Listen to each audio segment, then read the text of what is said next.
Hello students, PC study point में आपका स्वागत है। आज का वीडियो एक नंबर आपको दिलाएगा। वो एक नंबर क्या है, जैसा आपको थंबनेल में दिख रहा है, शॉर्ट ट्रिक वैद्युत चुंबकीय स्पेक्ट्रम के लिए। वैद्युत चुंबकीय स्पेक्ट्रम में बहुत सारी जो तरंगे हैं, उन तरंगों को याद कैसे किया जाए श्रेणी के बढ़ते क्रम में, ताकि एग्ज़ाम में अगर ऐसा क्वेश्चन आ जाए जिनमें बहुत सारी तरंगे आपको दी हुई हो और उनको आपको श्रेणी आवर्ती के अनुसार या तरंग दैर्ध्य के बढ़ते क्रम में आपको जमाना पड़े। तो आइए शुरुआत करते हैं वीडियो की। एक नंबर आपको कंफर्म करना है, वैद्युत चुंबकीय स्पेक्ट्रम में कौन कौन सी किरणें आती है। तो रेडियो तरंग आती है, आपकी सूक्ष्म तरंग आती है, अवरक्त तरंग आती है, दृश्य प्रकाश तरंग आती है और पराबैंगनी तरंग आती है, अक्स किरण आती है और गामा तरंग। अब बढ़ते हैं शॉर्ट ट्रिक। शॉर्ट ट्रिक क्या है? बिल्कुल सरल सी शॉर्ट ट्रिक है। इसमें सबसे पहले आएगा रेसु आव यानी आओ दृश्यम, जो एक मूवी आई है अभी दृश्यम, पर एक्स किरण गिरा, यानी रेसु आव दृश्यम पर एक्स किरण गिरा। बिल्कुल छोटी सी है, रेसु आव दृश्यम पर एक्स किरण गिरा। अब क्या रेसु है क्या आव है वो हम देखते हैं वन बाय वन। तो रेसु में जो रे है, रे का मतलब क्या है? रेडियो तरंग। और सु का मतलब क्या है? सूक्ष्म तरंग। और आव का मतलब क्या है? अवरक्त तरंग। हिंदी में इससे बढ़िया शॉर्ट ट्रिक और कोई हो ही नहीं सकती है। दृश्यम, बिल्कुल नाम याद रहने वाला, दृश्य से दृश्यम बना दिया गया है। मूवी भी आई है तो वो नाम याद रह सकता है, दृश्य प्रकाश तरंग। और आप पर से पराबैंगनी किरण, और एक्स किरण का नाम आपको याद रह जाएगा, एक्स किरण।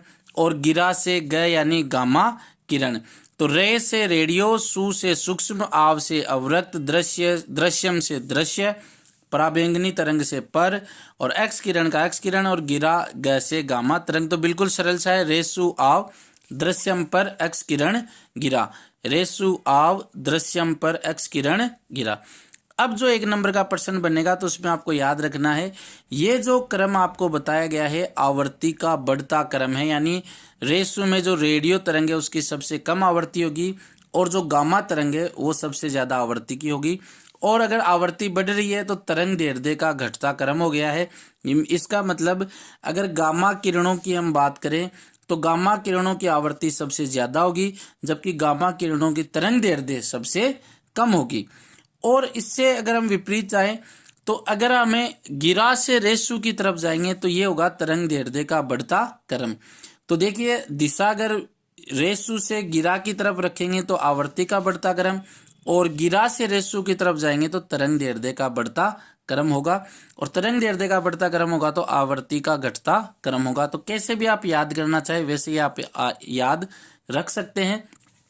आवर्ती का पूछा चाहे तो उसके अनुसार आप जमा सकते हैं, तरंग दैर्ध्य के अनुसार पूछा जाए तो उसके अनुसार भी आपको जमा सकते हैं। बहुचयनात्मक प्रश्न आएगा इसके ऊपर, कन्फर्म है, या फिर आपको एक नंबर के अंदर दे देंगे। तो आवर्ती के बढ़ते क्रम में याद रखना चाहे तो उल्टा जाएंगे तो तरंग दैर्ध्य का जो बढ़ता क्रम हो जाएगा। जैसे भी आपको याद रखने की इच्छा है, और इससे छोटा और कोई बनेगा भी नहीं, रेसु आव दृश्यम पर एक्स किरण गिरा। तो ये वीडियो आपको कैसा लगा? लाइक, शेयर, और हमारे चैनल को सब्सक्राइब नहीं किया तो सब्सक्राइब कीजिए। Thanks for watching. मिलते हैं नेक्स्ट वीडियो में, तब तक के लिए जय हिंद।